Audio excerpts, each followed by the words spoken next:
Saludos tengan todos. Vamos a estar cubriendo en este video los capítulos 10 y 11 de Isaías. Del capítulo 10 vamos a estar hablando de un breve resumen porque no habla prácticamente nada de los últimos días. Pero el capítulo 11 es un capítulo espectacular, que si usted ve el video completo se va a enterar cosas que nunca alguien le ha enseñado. La inmensa mayoría, mucho más del 99% de las personas, nunca han oído lo que vamos a hablar del capítulo número 11. Algunas cosas las han oído, pero no en su totalidad. Recuerde que el nombre de Isaías significa Jehová es salvación.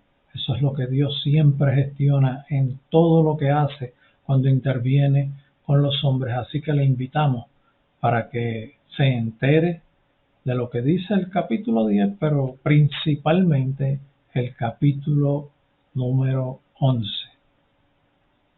Comencemos con el capítulo 10.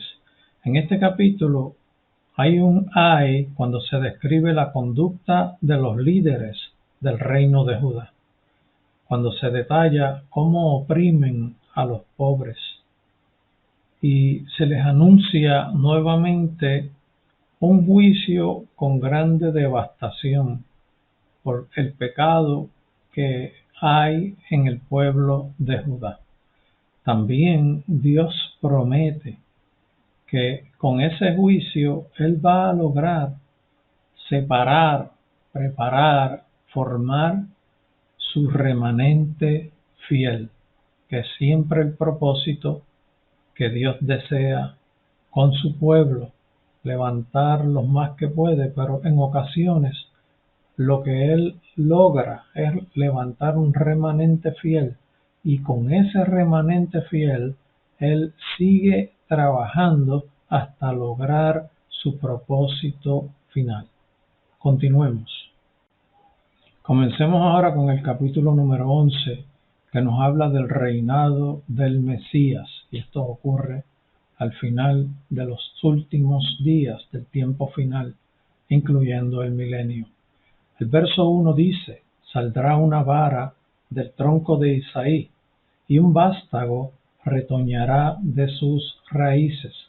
Cuando dice saldrá una vara del tronco de Isaí, se refiere a su hijo David, que sale de lo que está procreando Isaí, y tenía varios hijos. Y cuando dice un vástago retoñará de sus raíces, se refiere que ese es David, pero al mencionar que retoñará de sus raíces, es que no retoñará del tronco. O sea, Dios lo quiere presentar como que Él mismo trae a su hijo del linaje de David. Por eso dice, retoñará de sus raíces. ¿Y quién es el que nutre el árbol? La raíz. ¿Quién es el que nutre al hombre? Dios. Por eso se refiere, y un vástago retoñará de sus raíces, y este es el Hijo de Dios, hecho hombre, Jesús, Joshua.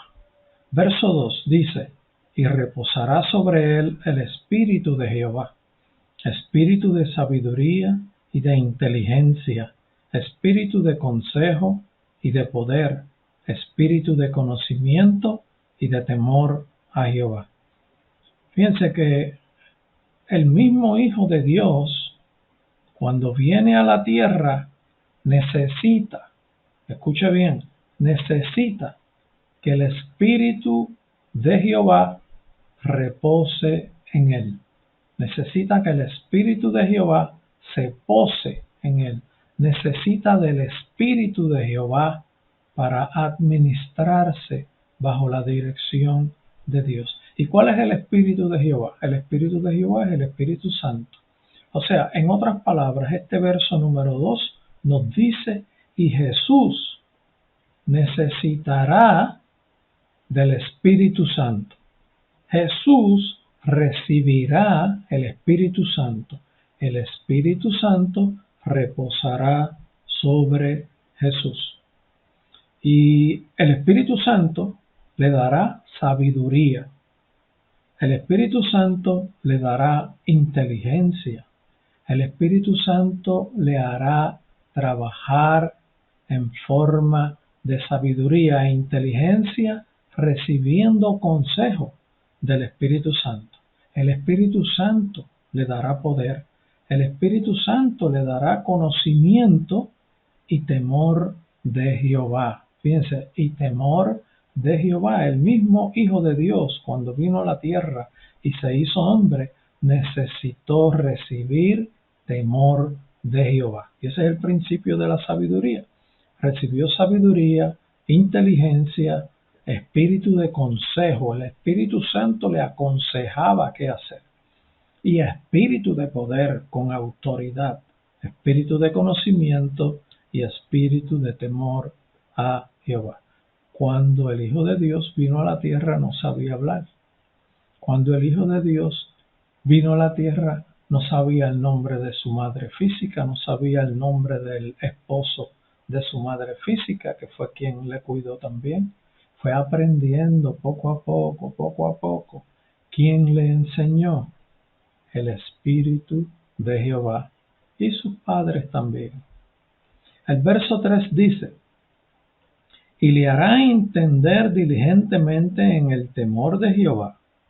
Le hará entender diligente en el temor de Jehová. O sea, el Espíritu Santo le hará entender con prioridad, con gran atención, con gran dedicación sobre el temor de Jehová, sobre el respeto del Dios creador del universo, sobre el Dios creador de todo lo que vemos, de los cielos, la tierra, de nosotros, los animales, las plantas, los peces, las aves. Le hará entender diligente en el temor de Jehová.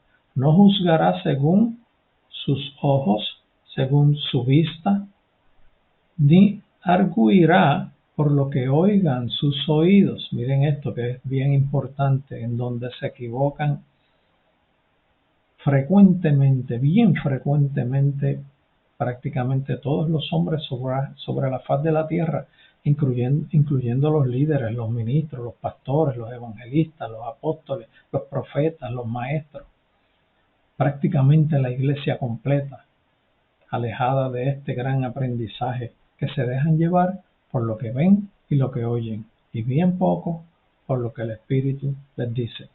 No juzgará según la vista de sus ojos, ni arguirá por lo que oigan sus oídos. No se moleste conmigo cuando le diga la verdad. La iglesia necesita despertar.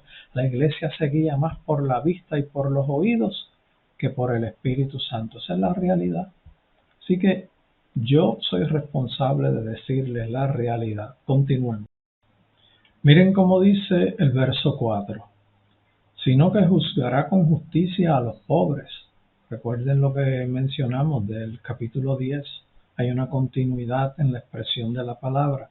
Sino que juzgará con justicia a los pobres y arguirá con equidad por los mansos de la tierra. Intercederá y actuará en favor con justicia, con igualdad de evaluación, con igualdad de juicio a los mansos de la tierra.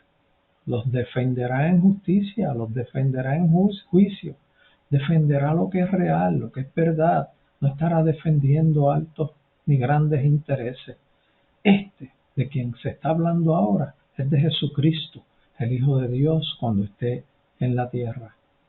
Y herirá la tierra con la vara de su boca, y con el espíritu de sus labios matará al impío. Aquí hay una proyección de conducta general de Jesucristo en este verso 4, que la primera parte lo que habla es de cómo será su conducta justa, defendiendo a los pobres, sin favorecer a los que atropellan, a los pobres, a los más poderosos.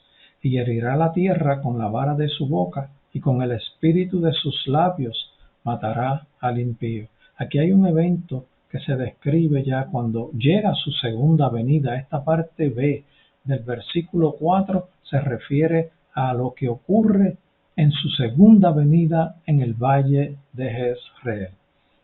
Aquí cuando dice, con el espíritu de sus labios matará al impío, se refiere al juicio que hará en su segunda venida, cuando con la espada de su boca destruirá a todos los ejércitos del último gobierno mundial formado por 10 reinos organizados en forma de concilio que buscan destruir totalmente al pueblo de Israel en el valle de Jezreel.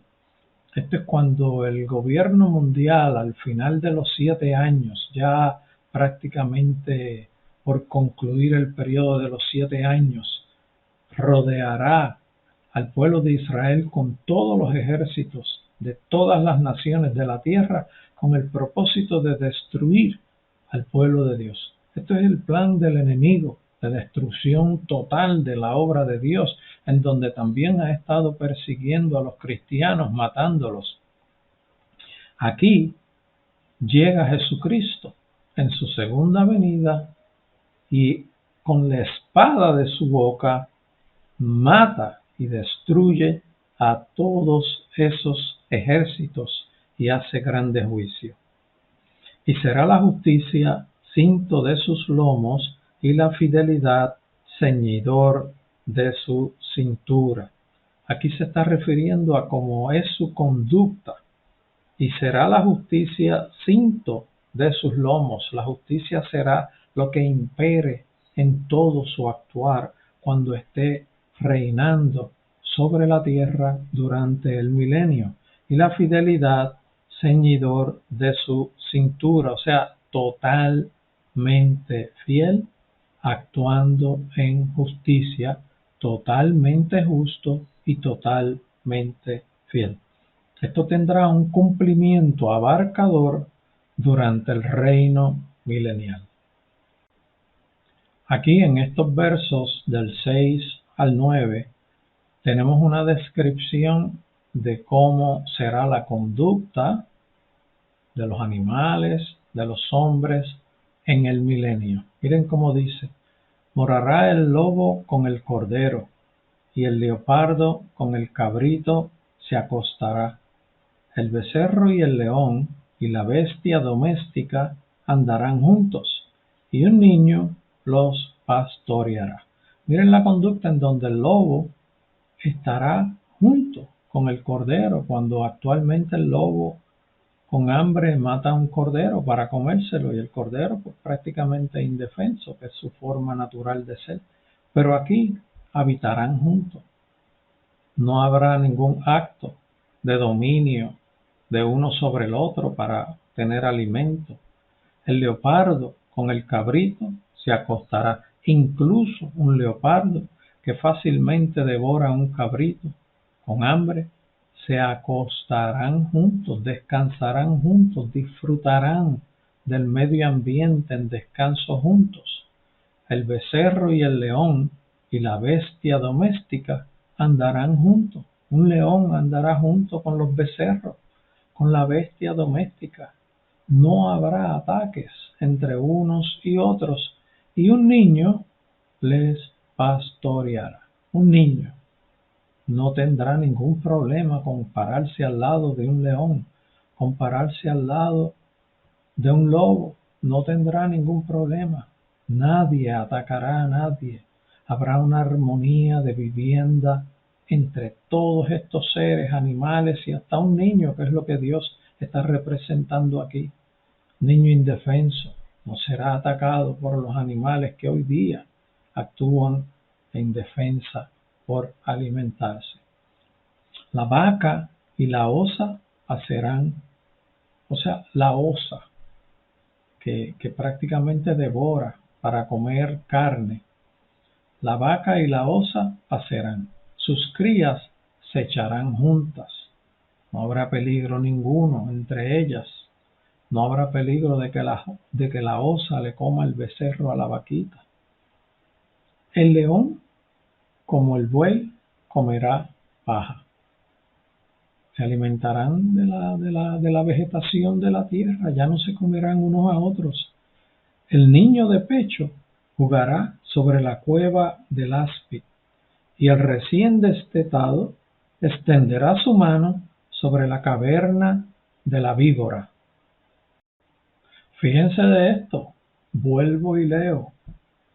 El niño de pecho jugará sobre la cueva del áspid. El áspid es una serpiente altamente venenosa y mortífera actualmente, que de haber un niño de pecho, que es un niño que prácticamente no tiene mucha habilidad para caminar, para correr, que lo que hace es casi gatear y caminar poco y tener poco conocimiento de defensa personal.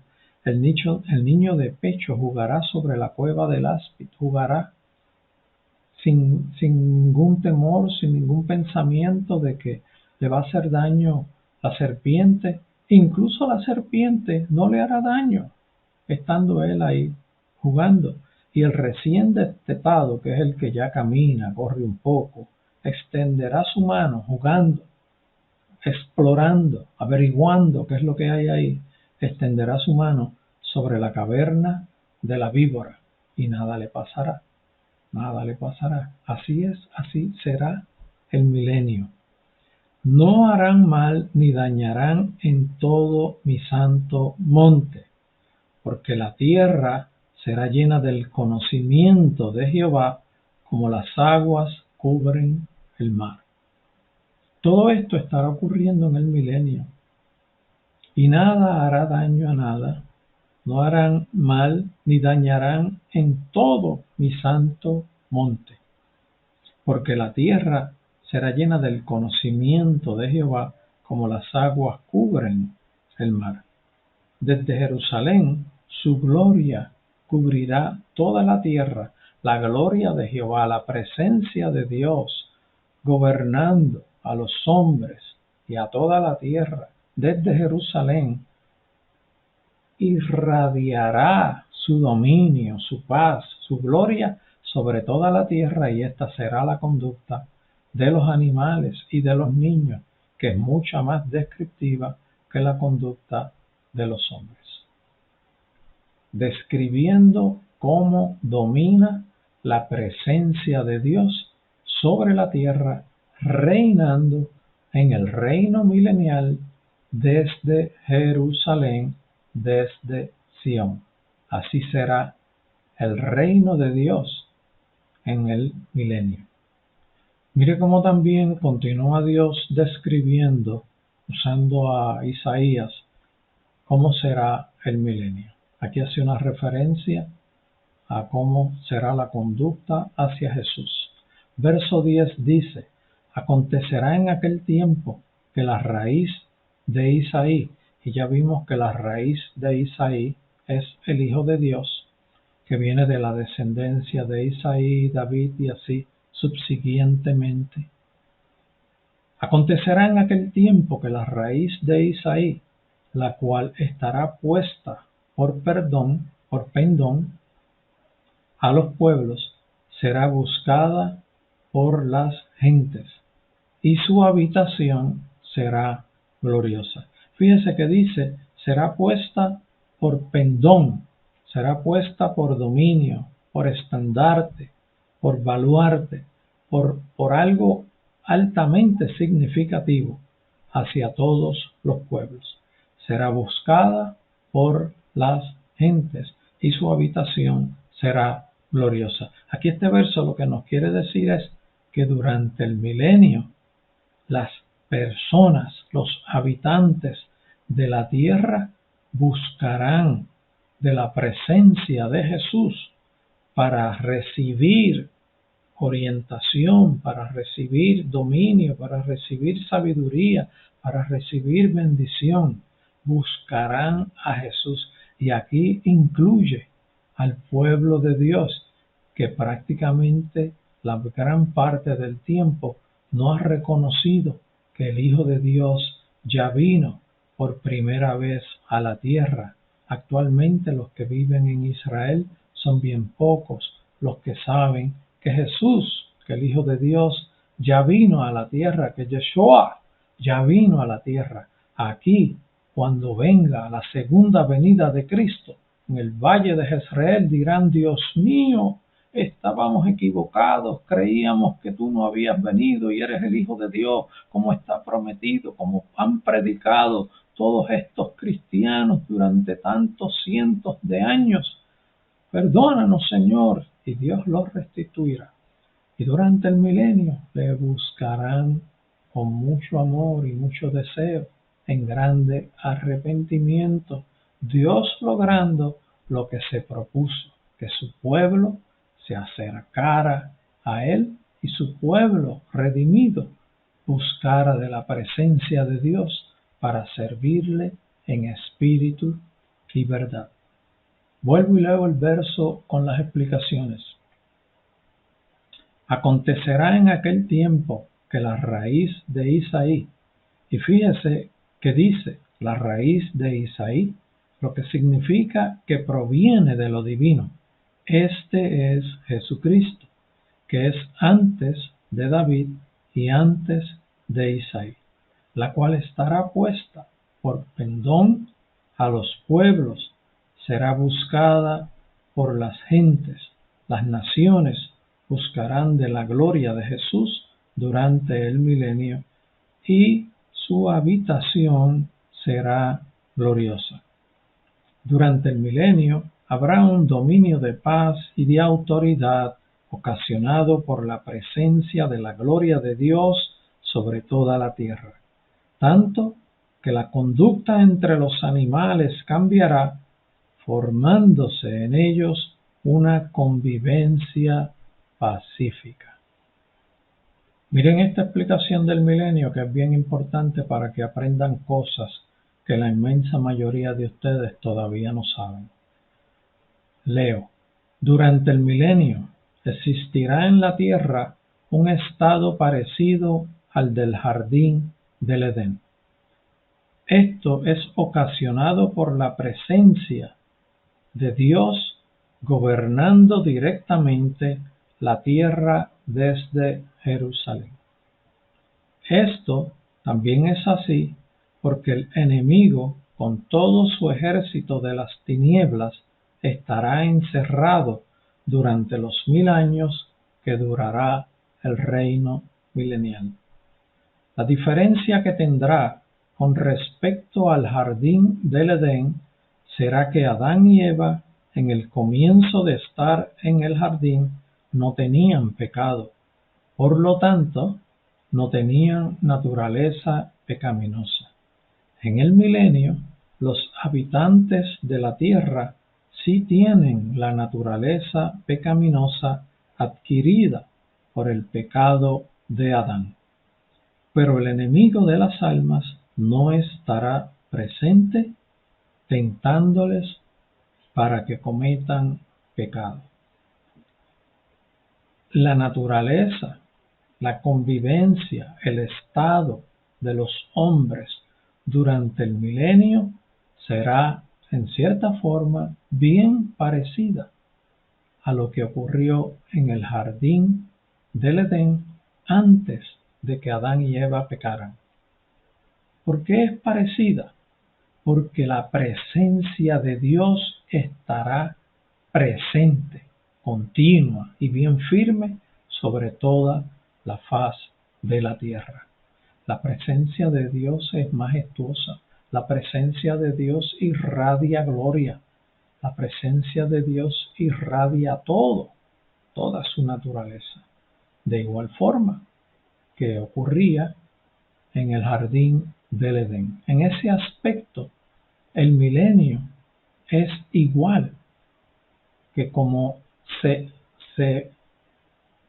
sentía la presencia de Dios en el jardín del Edén.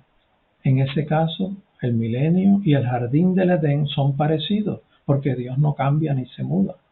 Y su presencia irradia lo mismo, ahora que irradió lo mismo en el jardín del Edén.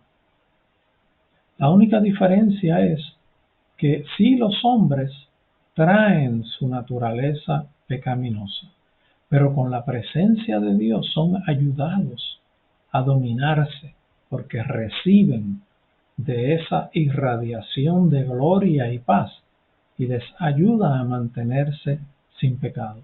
Incluso cuando obedecen los mandatos de Dios, que es que vayan a Jerusalén anualmente a buscar de la gloria de Dios, a nutrirse, a celebrar una fiesta que se celebrará y a recibir bendición, serán recargados espiritualmente de una forma altamente extraordinaria. Y como el enemigo de las almas no está presente porque ha sido encerrado con todo su ejército, el enemigo de las almas no estará para tentarles. Entonces ellos no tendrán lo que actualmente ocurre, que el enemigo está constantemente atacando a los hombres sobre la faz de la tierra, tirando dardos para confundirlos y engañarlos, incluyendo la iglesia. La iglesia es altamente atacada y no se da cuenta de los ataques que le hace el enemigo. El enemigo les ataca las mentes y ellos piensan y creen que son sus pensamientos y toman decisiones erróneas porque creen que es la mejor decisión, pero es el enemigo que los movió a tomar la decisión de lo que ellos creen que es la correcta y muchas veces creen que es el mismo Espíritu Santo quien les guía. Esa es la realidad. Eso no existirá durante el milenio. Actualmente la actividad del reino de las tinieblas es intensa sobre toda la humanidad, incluyendo la iglesia. Por eso hay tanta confusión, hay tanta crítica, hay tanto celo, hay tanto enojo, hay tanto señalamiento, hay falta de amor, hay tanto rencor, hay tanta pelea, incluyendo la iglesia. Eso no existirá durante el milenio. El milenio será una época de gloria. El milenio será una época en donde los hombres habitarán en armonía, habitarán en paz. Ya oímos lo que se describió de la conducta de los animales.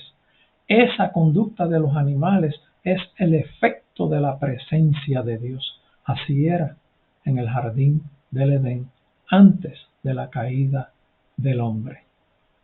Continuemos con la misma explicación.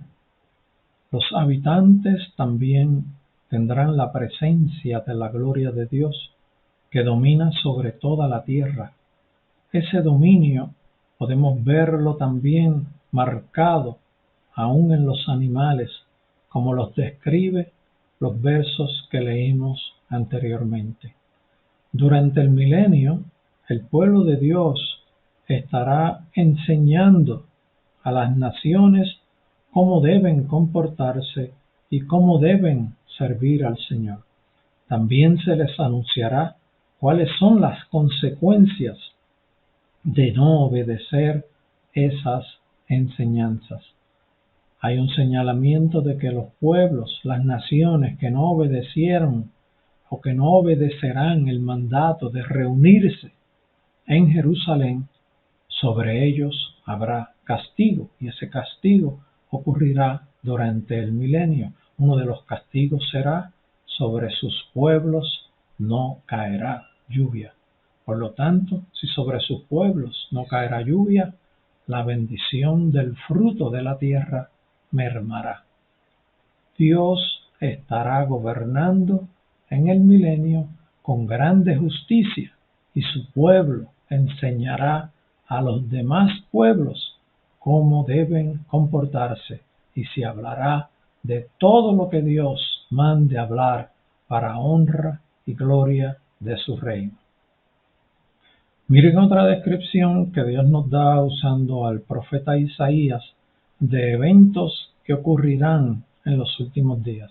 Estábamos hablando del milenio, vamos a hablar ahora de unos acontecimientos un poco antes del milenio. El verso 11 dice: Asimismo acontecerá en aquel tiempo que Jehová alzará otra vez su mano para recobrar el remanente de su pueblo que aún quede en Asiria, Egipto, Patros, Etiopía, Elam, Sinar y Amán, y en las costas del mar. Usa estos nombres de estos pueblos porque hay que irse a la hermenéutica, hay que irse al tiempo en que fue escrito el libro, y en aquellos días estas naciones eran las que existían mayormente en esos lugares a donde el pueblo de Dios había tenido que ir en éxodo por las batallas que habían hecho otras naciones en contra del pueblo de Dios y las conquistas que habían logrado. Por eso, cuando dice el verso 11, asimismo acontecerá en aquel tiempo, se está refiriendo a cuando Dios traerá nuevamente, y dice en aquel tiempo, haciendo referencia a los tiempos que está relatando en los versos anteriores. Asimismo acontecerá en aquel tiempo, esto es antes del milenio y es después del 14 de mayo de 1948. El 14 de mayo de 1948 fue cuando se hizo oficial que el Estado de Israel volvería a existir. Asimismo acontecerá en aquel tiempo que Jehová alzará otra vez su mano para recobrar el remanente de su pueblo que aún quede, fíjense, que aún quede en Asiria, Egipto, Patros, Etiopía, Elam, Sinar y Aimad, y en las costas del mar. O sea, cuando se forme el Estado de Israel, que ocurrió ya en el 1948, Dios comenzará a recoger de su pueblo de todas las naciones sobre la faz de la tierra, y ahí la referencia al final del verso cuando dice y en las costas del mar, a lo que se refiere es y en todo lugar sobre la tierra, en todo territorio sobre la tierra. Dios de esos lugares traerá su pueblo a su tierra de nuevo. Esto es el retorno de su pueblo a la tierra prometida, luego de establecerse el Estado de Israel el 14 de mayo de 1948 y se formalizó en el 14 y en el 15 de mayo de 1948, el Estado de Israel quedó oficialmente constituido como un Estado. El día después de que ocurrió la formación del Estado de Israel, los países que estaban alrededor de Israel le hicieron guerra para destruirlo. Y se formó una guerra de defensa en el segundo día, prácticamente en el primer día oficial de cuando se constituían ellos como ciudadanos de su tierra, de su Estado de Israel. Tuvieron que enfrentar una guerra, la cual ganaron. Verso 12 dice: y levantará pendón a las naciones, y juntará los desterrados de Israel, y reunirá los esparcidos de Judá de los 4 confines de la tierra. Vuelvo y leo con las explicaciones. Y levantará pendón a las naciones, se levantará estandarte que conduzca al retorno de su pueblo al Estado de Israel.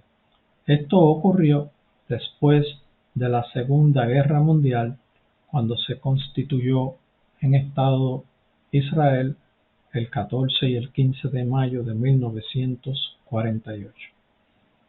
Cuando dice levantará pendón a las naciones, es que juntará las naciones del mundo, y lo hizo después de la Segunda Guerra Mundial, y hubo una reunión de naciones para tomar decisiones posteriores a la Segunda Guerra Mundial, y una de ellas fue que se estableció y se definió que Israel volvería a ser una nación. Por lo tanto, se formaba el Estado de Israel con su tierra, en la tierra que Dios le dio hace muchos miles de años antes. Y juntará a los desterrados de Israel y reunirá los esparcidos de Judá y de los 4 confines de la tierra.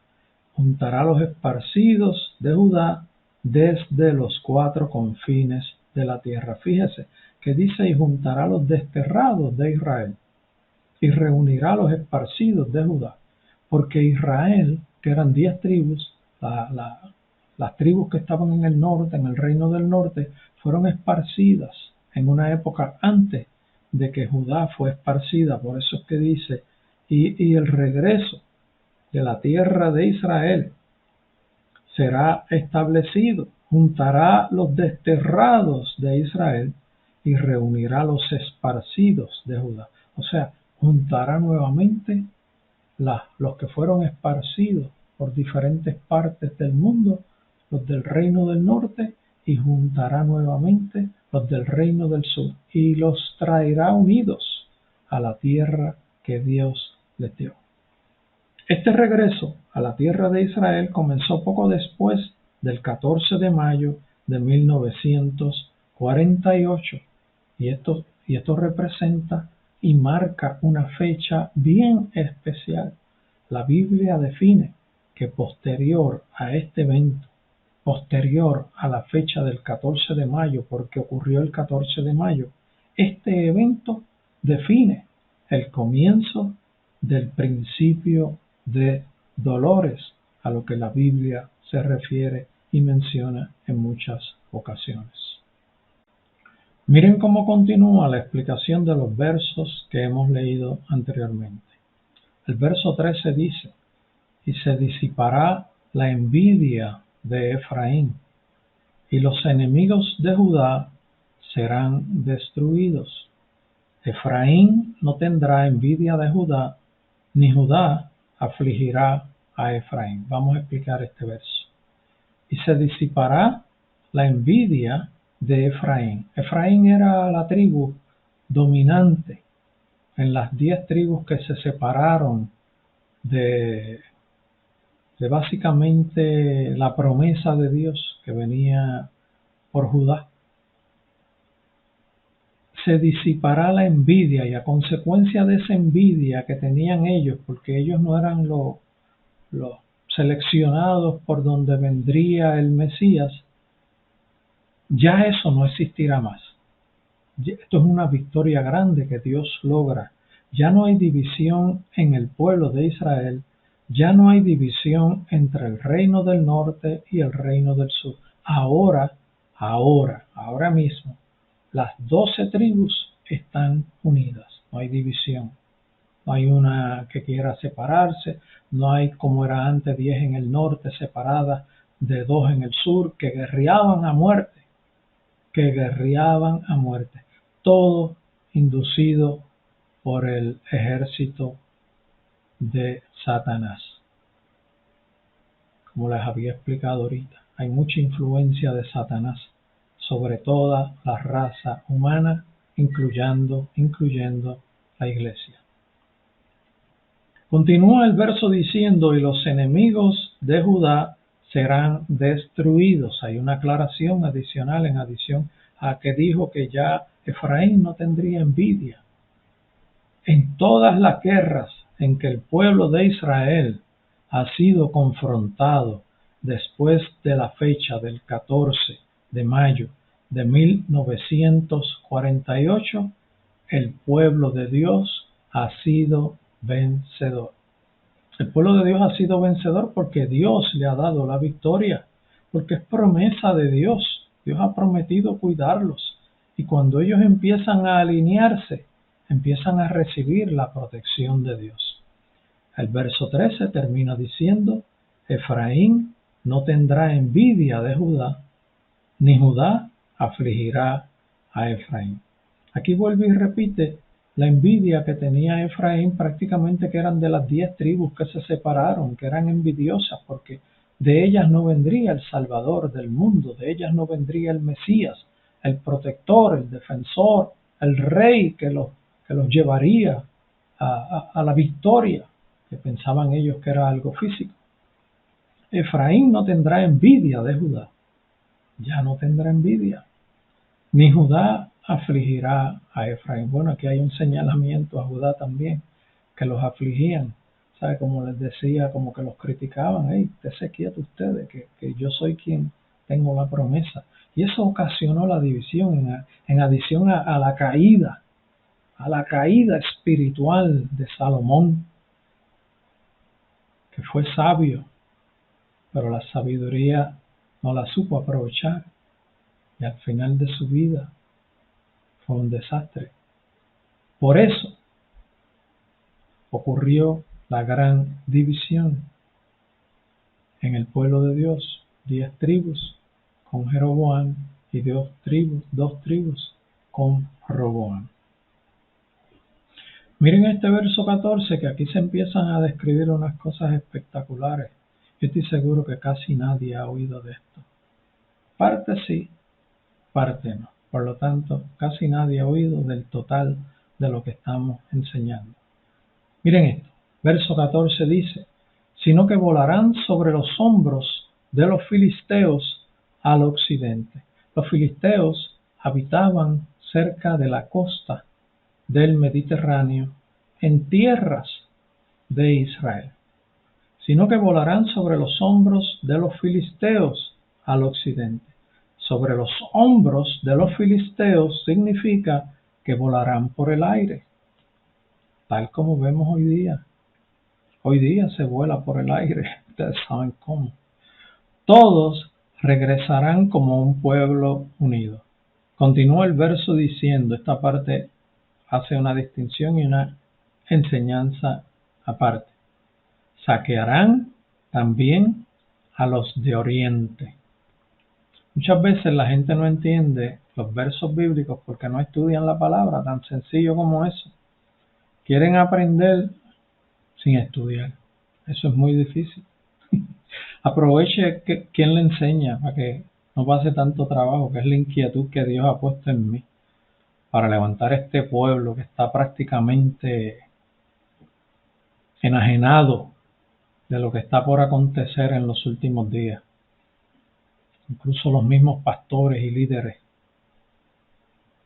muchas veces no quieren tocar estos temas.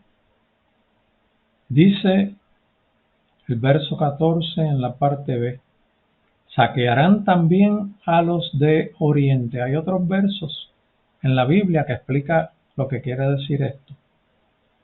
Esto se refiere a que obtendrán riquezas de los pueblos que vinieron cruzando el Éufrates desde el oriente para la batalla del día grande de Jehová en Jezreel. También obtendrán riquezas que serán tomadas de los pueblos de todas las naciones que están a su alrededor. Esto será cuando ocurra la destrucción de todos los ejércitos de la tierra en el valle de Jezreel y en Jerusalén, en la segunda venida del Mesías. Hay otros versos en otros lugares que nos enseñan que el pueblo de Dios, después de estos acontecimientos de la segunda venida de Cristo, cuando destruya todos los ejércitos que están atacando o que van a atacar al pueblo de Dios en el valle de Jezreel, que prácticamente lo tengan a su merced si no hay una intervención divina, y hubieran sido destruidos si no hubiera una intervención divina, porque no había comparación en capacidad ni en potencia. Después que Jesucristo, con la espada de su boca, destruya todos esos ejércitos, el pueblo de Dios comenzará un recogido de riquezas alrededor de sus tierras. Y alrededor de sus tierras es alrededor de todas las naciones que les rodean. También está la explicación que hace mención este verso: saquearán también a los de Oriente. ¿Y quiénes son los de Oriente? Los que vinieron de tierras lejanas, cruzando el Éufrates, para atacar también al pueblo de Dios. Hasta allá llegará también el pueblo de Dios a ser los recogidos de riquezas que son brindadas y otorgadas por Dios para que el pueblo de Dios las reciba, como mismo ocurrió en el éxodo de Egipto. Como les decía, miren este verso de Zacarías en el capítulo 14. Dice, y Judá también peleará en Jerusalén. O sea, cuando el pueblo de Dios esté rodeado por todas las naciones, por todos los ejércitos de todas las naciones sobre la tierra, al final de la gran tribulación, allí va a haber pueblo de Dios en el valle de Jezreel y también hay pueblo de Dios en Jerusalén, en Judá, que es un territorio descriptivo más abarcador. Y Judá también peleará en Jerusalén. Y serán reunidas las riquezas de todas las naciones de alrededor, oro y plata, y ropas de vestir, y gran abundancia, muchas riquezas. Estas son las batallas en Jezreel y en Jerusalén que estarán ocurriendo al final de la gran tribulación, en los momentos en que todos los gobiernos de la tierra tengan rodeada a Israel para destruirlo, y en ese momento es cuando viene Jesucristo, Jesús, el Mesías, Yahshua, por segunda vez a la tierra a defender a su pueblo, y con la espada de su boca destruirá todos los ejércitos que se encuentren frente a Israel para destruirlo. Continúa el verso que estábamos leyendo anteriormente, diciendo, Edom y Moab les servirán, y los hijos de Amón los obedecerán. Estos pueblos, que eran parientes del pueblo de Dios, siempre estaban separados del pueblo de Dios, que aunque vivían en tierras de Israel, no había armonía con las 12 tribus. Solamente había recuerdos de que sí eran descendientes de la promesa, porque descendían de Abraham, que fue al hombre que Dios escogió para hacerse su pueblo. Por lo tanto, eran pertenecientes a un mismo pueblo, pero estaban bien distanciados por cosas que ocurrieron en el pasado. Y vamos a explicar bien brevemente qué cosas ocurrieron. Los edomitas, descendientes de Edom, eran los descendientes de Esaú, hijo de Isaac, hermano de Jacob. Esaú fue el que vendió su primogenitura por un plato de sopa, por un plato de lentejas. Y Jacob la obtuvo porque la deseaba. Y Dios se había propuesto dársela al que la deseaba y no dársela al que la rechazó. Eso eran los edomitas. Moab eran los hijos de Lot y su hija mayor. Lot, que vivió con conducta un poco desordenada, se apartó de Abraham, se arrimó hacia pueblos pecaminosos y convivió entre ellos, y allí convivía, y allí pues su conducta era tibia. Ya ustedes saben qué dice Dios de los tibios también. Y los descendientes de Lot y su hija mayor eran los moabitas. Y los amonitas eran los descendientes de Amón, que eran descendientes también de Lot, de su hija menor. Esto fue cuando huyeron de Sodoma y Gomorra en la destrucción que Dios envió sobre esas naciones. Sobre Sodoma y Gomorra fueron destruidas con fuego y azufre. Estos pueblos, Edom y Moab, les van a servir ahora. O sea, en otras palabras, los descendientes de Saúl van a servir a los descendientes de Jacob. Y los hijos de Lot, los descendientes de Lot, van a obedecer a los descendientes de Abraham. Lo que Lot no hizo, sus descendientes lo van a hacer. Lo que Esaú no hizo, sus descendientes lo van a hacer.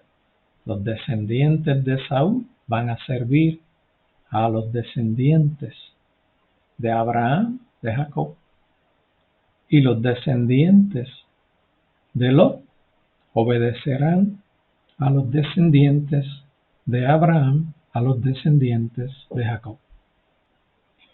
Miren el verso 15, que es bien descriptivo de cosas que van a ocurrir en los últimos días, en este caso, al final de los 7 años del último imperio mundial, que es lo mismo que decir al final de la gran tribulación.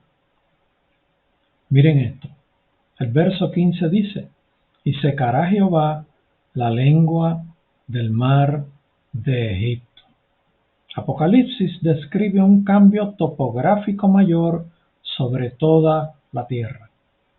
Aquí se está diciendo que el mar entre Egipto y Arabia Saudita se secará. Este es el canal de Acaba, por donde cruzó el pueblo de Dios al salir de Egipto. Por este canal de Acaba fue por donde el pueblo de Dios con Moisés cruzó el Mar Rojo para salir de Egipto. Al occidente de este canal de Acaba, lo que hay son tierras egipcias. Al oriente de este canal de Acaba, lo que hay son actualmente lo que conocemos Arabia Saudita, que es tierra de Israel, pero actualmente la tiene como nación la nación de Arabia Saudita. También continúa el verso diciendo: y levantará su mano con el poder de su espíritu sobre el río, y lo herirá en sus 7 brazos, y hará que pasen por él con sandalias. Miren esta explicación. Aquí se define una transformación grande del río Éufrates como parte de la transformación de la tierra para los tiempos finales, incluyendo el milenio. Cuando digo tiempos finales es tiempos del fin y el milenio. Tiempos del fin son los 7 años. Previo a los 7 años de ese último imperio mundial es principio de dolores. O sea, les explico. Principio de dolores después del 14 de mayo de 1948, hasta la formación del último imperio mundial por la unión en forma de concilio de 10 grandes naciones que integrarán el resto de las naciones de la tierra. Ese es el periodo del tiempo de principio de dolores. Los tiempos del fin son los 7 años de duración de ese último imperio mundial, donde los primeros 3 años y medio serán progreso aparente y los últimos 3 años y medio será destrucción devastadora y persecución asoladora contra el pueblo de Dios. Fíjense que durante todo ese final de los 7 años va a haber muchos juicios sobre la faz de la tierra y va a ocurrir grande devastación sobre la faz de la tierra, grande destrucción que es difícil que usted se la pueda imaginar. Yo me la empiezo a imaginar cuando entiendo que Dios tuvo que secar el río Éufrates para que pudieran pasar los ejércitos de Oriente, porque hay tanta destrucción que ya los instrumentos, los equipos de transportación escasearán y no sabemos qué va a quedar, porque las destrucciones son devastadoras durante esos tiempos finales de 3 años y medio de la gran tribulación. Dice: y levantará su mano con el poder de su espíritu sobre el río, y lo herirá en sus 7 brazos, y hará que pasen por él con sandalias. O sea, hay una transformación en el río Éufrates para que se pueda caminar a pie por sobre el lugar donde estaba ese río. Aquí se define una transformación grande del río Éufrates como parte de la transformación de la tierra para los tiempos finales, incluyendo el milenio. Con este cambio topográfico, podrán pasar fácilmente los reyes de Oriente con sus ejércitos para la batalla del día grande de Jehová en Jezreel. Y cuando dicen los versos anteriores que el pueblo de Dios irá a Oriente a buscar riquezas también, es a estos pueblos que vinieron a destruirle. Sobre todos los pueblos que vinieron a destruirles, que prácticamente que fueron todos los que existían en todas las naciones en la tierra, a esos pueblos irán los israelitas a recuperar riquezas, a obtener riquezas, porque Dios es justo y para siempre hay su misericordia. Miren esta explicación para ayudarles a entender lo que estamos enseñando. Dice así: recuerde que muchos de los adelantos científicos de manufactura industrial serán destruidos en los juicios de la gran tribulación. Por lo tanto, se necesitará de transportación de tipo más elemental para esta batalla en Jezreel, y también para la transportación en el comienzo en el milenio. Todo esto, lo del mar del canal de Acaba y lo del río Éufrates, ocurre para los días finales de la gran tribulación a consecuencia de los juicios de Dios sobre la tierra y del retorno de Cristo a la tierra en su segunda venida.